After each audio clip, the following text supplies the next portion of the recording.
వాళ్ళు పెద్దయి బాగా ప్రయోజకులైతే మిమ్మల్ని సరిగా చూసుకోవడమే కాకుండా వాళ్ళ జీవితాలు బాగుపడతాయి. వాళ్ళ కోసం మీరు కష్టపడుతున్నారు. అలాంటప్పుడు ఆ పిల్లల చదువు ఎట్లుంది? చదువు అనేది పెద్ద ఆస్తి. నాలెడ్జ్ ఎకానమీలో పిల్లలకు చదువు అనేది చాలా గొప్ప ఆస్తి. అది దాన్ని ఎంత పెంచితే అంత ఉపయోగపడుతుంది. మీకు దేశం అభివృద్ధి అవుతుంది, ఆదాయాలు పెరుగుతాయి. ఆ ఆదాయం పెరిగిన ఆదాయం మీ కుటుంబానికి రావాలంటే, మీ పిల్లలకు రావాలంటే చదువు చాలా ముఖ్యం. అందుకనే ఈరోజు లోకేష్ గారి ఆధ్వర్యంలో ఫస్ట్ టైం దేశంలోనే మెగా పెద్ద ఎత్తున తల్లిదండ్రుల సమావేశం పెట్టాడు. కనీసం మీలో ఒక ఆలోచన విధానాన్ని మార్పు తీసుకురావడానికి, మీ పిల్లల్ని పెంచి పోషించడమే కాకుండా వాళ్ళ మీద ఖర్చు పెట్టడమే కాకుండా ప్రయోజకులు చేయడం మీ బాధ్యత. ఆ ప్రయోజకులు చేయాలంటే బాగా చదివించాలి. ఆ చదివించాలంటే ఈ స్కూల్కి వచ్చినప్పుడు ఏం చేస్తున్నారో కూడా మీకు తెలిస్తే దానివల్ల మీ పిల్లలు కూడా సహకరిస్తారు టీచర్స్కి. వాళ్ళు చిన్నపిల్లలు కాబట్టి వాళ్ళకి తెలియదు. ఇప్పుడు బాగా చదువుకుంటే వాళ్ళ జీవితాలు బాగుపడతాయి. దానికోసం పెట్టాం. సంతోషం, మీ అందరితో మాట్లాడుతున్నాం. ఇద్దరు పిల్లలు మాట్లాడారు, స్టూడెంట్స్ మాట్లాడారు. ఇక్కడుండే టీచర్సు, పేరెంట్స్ ఇద్దరు కూడా అర్థం చేసుకోవాల్సిన అవసరం ఉంది. ఈ సెల్ ఫోన్లు కానీ ల్యాప్టాప్లు కానీ ఏవైతే ఎలక్ట్రానిక్ ఇవన్నీ ఉన్నాయో దాని పట్ల పిల్లలు కూడా జాగ్రత్తగా ఉండాలి. ఈరోజు సైబర్ నేరగాళ్లు చాలామంది తయారయిన తర్వాత మనం చూస్తే చాలా ఒకటి రెండు కాదు, ఏదో ఫ్రెండ్షిప్ చేసినట్టు చేయడం, మాయమాటలు చెప్పడం, మభ్య పెట్టడం, వాళ్ళ జీవితాలతో ఆడుకునే పరిస్థితికి వచ్చారు. స్నేహం అనే పేరు పెట్టి అక్కడి నుంచి వాళ్ళ జీవితాన్ని నాశనం చేసి అదే మరిగా అశ్లీలమైనటువంటి ఫోటోలు కూడా తీసి బ్లాక్మెయిల్ కూడా చేసే పరిస్థితికి వస్తున్నారు.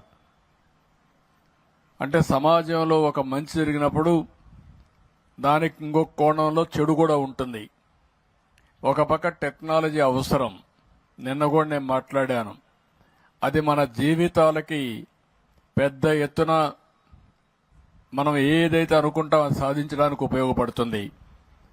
అదే సమయంలో ఇలాంటి టెక్నాలజీ ఉపయోగించుకొని అవసరమైతే మన పేరుతో ఉండే మన డబ్బులు కూడా మన బ్యాంకులో దోచేసుకునే పరిస్థితులు కూడా వస్తున్నారు. ఒక్క నేరం కాదు, ఒక పక్క మోసం కూడా చేసి ఇంట్లో మనల్ని మిస్లీడ్ చేసే పరిస్థితి కూడా వస్తారు.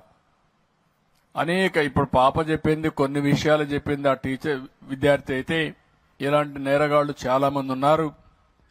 అందుకే సైబర్ నేరగాళ్ల పట్ల మనం జాగ్రత్తగా ఉండాలంటే మనం ఏ విధంగా పనిచేయాలో మీరందరూ అర్థం చేసుకోవాల్సిన అవసరం ఉంది. ఎప్పుడు కూడా ఒక మంచి గాని ఒక చెడు గాని రెండు కూడా మీరు చూస్తే 24 గంటలు ఫోన్ చూడడం కూడా ఒక వ్యసనం. ఓసారి యూట్యూబ్లోకి వెళ్ళిపోతే కొన్ని పోర్న్ ఫిల్మ్స్ కానీ ఇలాంటివి కానీ వెళ్ళిపోతే ఇంకా రాత్రి అంతా కూడా బయట మన రారు, ఆ ఫోన్ చూసుకుంటూ ఉండిపోతారు. అదొక అడిక్షన్, అదొక బలహీనత. అలాంటి సమయంలో ఇంకా పిల్లలు చదువుకునే పరిస్థితి కూడా ఉండదు, చాలా ఇబ్బందులు వస్తాయి. కాబట్టి తల్లిదండ్రులు అన్ని జాగ్రత్తలు తీసుకోవాలి, టీచర్లు కూడా జాగ్రత్త తీసుకోవాలి. అప్పుడే ఇది సాధ్యం అవుతుంది.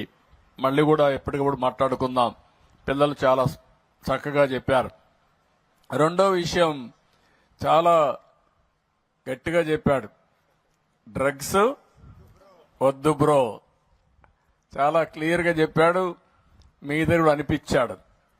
ఇప్పుడు ఈ డ్రగ్స్ అనేది కూడా మీరు ఒక్కసారి గుర్తుపెట్టుకోవాల్సింది, ఇదొక పెద్ద మత్తు, ఇదొక పెద్ద వ్యసనం. ఒకసారి ఆ వ్యసనంలో పడిపోయిన తర్వాత మళ్లీ తిరిగి మామూలు మనిషి కావడం చాలా కష్టం. అలాంటి వ్యక్తికి స్నేహితులు లేదు, తల్లి లేదు, తండ్రి లేదు, చెల్లెలు లేదు, తమ్ముడు లేదు, ఆప్యాయతలుండవు. ఆ వ్యసనంలో పోయిన తర్వాత ఆ వ్యసనమే సర్వనాశనం చేస్తుంది. మనకుండే రిలేషన్షిప్ ని పూర్తిగా విధ్వంసం చేస్తుంది. పిల్లల్లో నాకు దేవుడు కనిపిస్తారు. నేను ఎప్పుడూ పిల్లలను చూస్తే నాకు మా అబ్బాయి దేవాంశ్ గుర్తొస్తాడు. అందుకే నాకు ఎంత పని ఒత్తిడున్నా పాదయాత్రలో కూడా కొంచెం ఆలస్యంగా నడుస్తుంది కార్యక్రమం అనుకున్నా పిల్లలు వస్తే మటుకు ఆగేవాడిని, వాళ్ళతో మాట్లాడేవాడిని, వాళ్ళతో ఆడుకునేవాడిని. పిల్లల భవిష్యత్తు బంగారంలాగా తయారు చేసే అవకాశం నాకు ఇచ్చిన గౌరవ ముఖ్యమంత్రి గారికి ఈ సభాముఖంగా నా హృదయపూర్వక ధన్యవాదాలు తెలుపుకుంటున్నాను. అమ్మ నాన్న జన్మిస్తే విద్యా విలువలు ఉపాధ్యాయులు నేర్పిస్తారు. లీడర్ అయినా, ఆఫీసర్ అయినా, రాజకీయ నాయకుడైనా, లాయర్ అయినా అందరూ ఉపాధ్యాయుల దగ్గరనే చదువుకున్నవారు.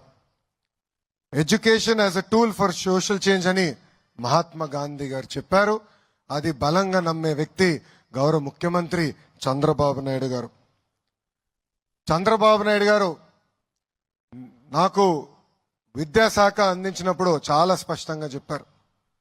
ఆంధ్ర రాష్ట్రమే భారతదేశానికి ఒక ఆదర్శంగా, అంటే ఒక మోడల్గా నిలబడాలని ఆదేశాలు జారీ చేశారు. ఈరోజు ఈ మెగా పీటీఎం అనేది తొలి అడుగు.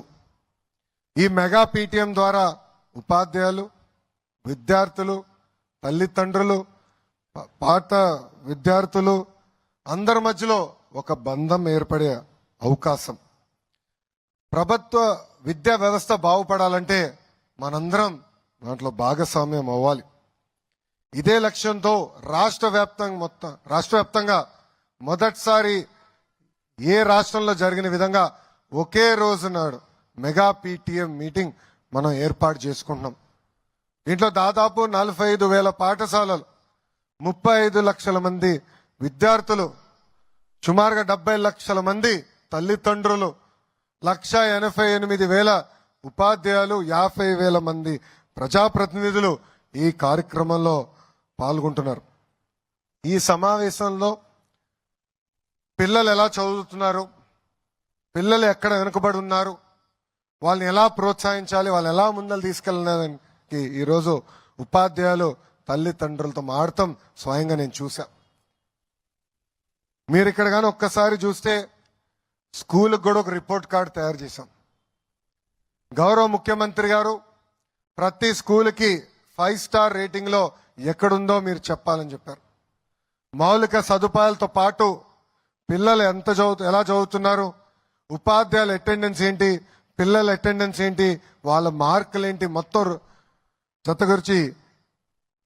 జతపరిచి ఈ స్టార్ రేటింగ్ చేయమని చెప్పారు. విద్యార్థులు కూడా మొదటిసారి మనం రిపోర్ట్ కార్డు ఇచ్చాం.